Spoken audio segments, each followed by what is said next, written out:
Jicho ni mojawapo ya kiungo muhimu katika mwili wa binadamu. Basi hii leo kwenye makala yetu maalum ya Siha Njema tutakuangazia juu ya ugonjwa wa macho mekundu maarufu kama Mombasa Eye, ambao ni moja ya magonjwa ambayo yameambukiza na bado yanaendelea kuambukiza watu wengi katika kaunti ya Mombasa. Rahma Investigates imefanya uchunguzi na kugundua kwamba maradhi haya yanaweza kupofusha jicho kama hatua za kujikinga hazitochukuliwa mapema. Nimekutana na wagonjwa mbalimbali wanaougua ugonjwa huu. Nilipata shida ya macho nikuwa form 3 na nikakuja Mombasa hapa Lighthouse, wakanipa miwani ambayo sasa nilikuwa nimeiweka kidogo, nilikuwa naona nimeshapona. Lakini huu ugonjwa ulipokuja tena, huu unaitwa Mombasa Eye, nikajiona tena naanza kuumwa na macho. Mara naona jicho moja limefimba hapa hivi kidogo, na ndo sasa hivi natafutana na vile nitatibiwa. Kwa hivyo hujatumia dawa yote? Sijatumia dawa yote mpaka sasa. Kama asubuhi nikitoka nje hivi nikipatana na mwangaza, na yani macho hayataki kabisa kulingana na mwangaza. Yabidi kwanza nifunge kidogo ndio sasa yazoe polepole. Hata hivyo, kuna wagonjwa wengine ambao hawaendi kutafuta matibabu ya kitaalamu bali hutumia tiba zisizothibitishwa. Mbona shina majani, unachemsha majani alafu kisha poa na unaosha nayo macho.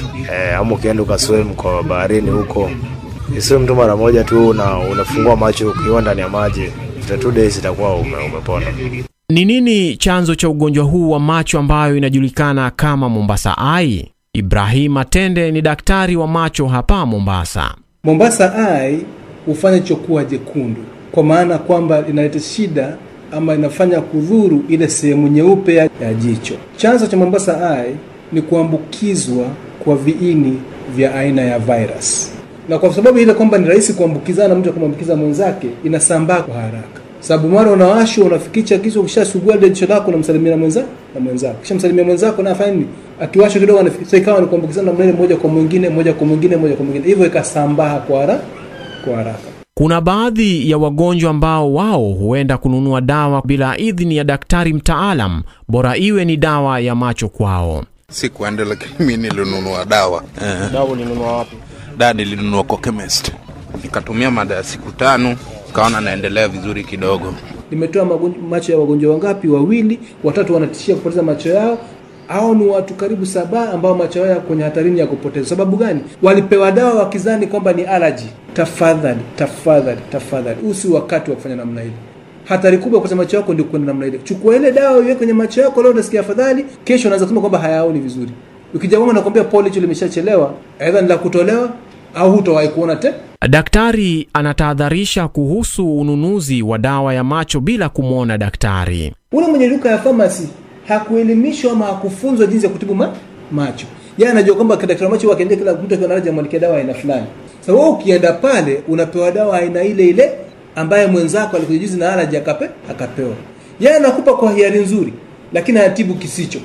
Kwa hiyo nitahimiza zaidi namna ya 3 ama ya 4 ya kushughulikia. Tafadhali usiende dukani ukanunua tu dawa kwamba kadhani kwamba inakufaa. Lakini pia kuna wengine ambao hawajali kuchukua hatua zozote, hali ambayo ni hatari sana. Baadhi ya wagonjwa wamepoteza macho kutokana na kudharau hatua za matibabu. Haiwezi huwa mtu hata bila kwenda hospitali, bila kutumia dawa yote, ni kitu inakuja na inapita, bado itaenda. Tafiti zinaonyesha kuwa ugonjwa huu wa macho kuwa mekundu husababishwa na mshipa kuvimba na kisha kupasuka, hatimaye kuwepo kwa mchirizi wa damu, hali ambayo inaweza kuathiri ubongo iwapo bidii zitakosekana ya kutibu maradhi haya, kwani macho ya binadamu hayatakiwi kuwa mekundu kama anavyoeleza Dr. Ibrahim. Mwanzo kuna vile viini vikiingia vinafanya madhara kwenye ile jicho, likaumiza ile mishipa ikafanya kupasuka, ikavuja damu. Kule kuvuja damu kunafanya jicho kuwa wekundu. Vile viini vilivyoingia kwenye macho vinafanya jicho kuwa linaanza kuwasha. Likiwasha unasikia na hamu ya kusugua ile macho, kufikisha ile macho, kufanya kuna ile macho. Unavokuna macho unazidi kuumiza ile jicho, likafanya kuvimba na kuvimba kunazidi. Vile viini vinaweza vikadhuru ile ngozi peke yake, ama vikadhuru sehemu inaitwa cornea. Vikidhuru ile ngozi sehemu ile tunaita viral conjunctivitis, kwamba vile viini vimedhuru ile ngozi ambayo inaitwa conjunctiva peke yake. Vikivuka vidhuru cornea, hiyo sehemu kama ya kioo ambayo iko mbele ile sehemu nyeusi tunaita viral keratitis. Ikiwa ina kidonda, ni muhimu shughulikiwe na ufuate maagizo daktari anavyoambiwa, sababu Bidii ya kutibiwa ni kuzuia kwamba usipoteze kuona, pili usipoteze kufanya nini? Kupoteza ile jicho lako.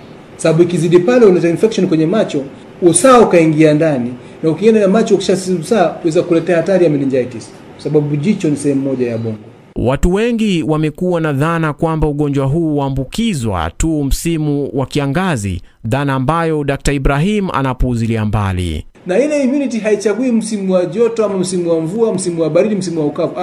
Inategemea wakati ambapo iliamkia tu kwamba ikawa na ikaambukiza mmoja, wawili, watatu. So kuna ile 2003 ambayo imekataliwa iliyopita na ikumbuka, haikuwa wakati wa kiangazi. Lakini kuna virus tofauti, virusi tofauti ambazo zinaambukiza. Kwa mfano ile kwa mwaka ile miaka mitano iliyopita ilikuwa ni adenovirus. Hii ya sasa hivi hatujatambua kabisa ni ipi. Lakini uzuri kwamba zote zinatiba sawa. Msikilizaji, iwapo wewe au mwenzako anapoambukizwa ugonjwa huu, jiepushe na kupeana au kupokea salamu kwa mkono. Ikiwezekana kila moja awe na kitambara ndio atumie kupanguza macho. Inatakikana kumwona mtabibu haraka iwezekanavyo ili kupunguza kuenea na kuathirika pakubwa na ugonjwa huu wa macho kuwa mekundu. Jiepushe na kuvaa miwani meusi kwa sababu inaweza kusababisha mikunjo ya mshipa ya damu ndani ya macho.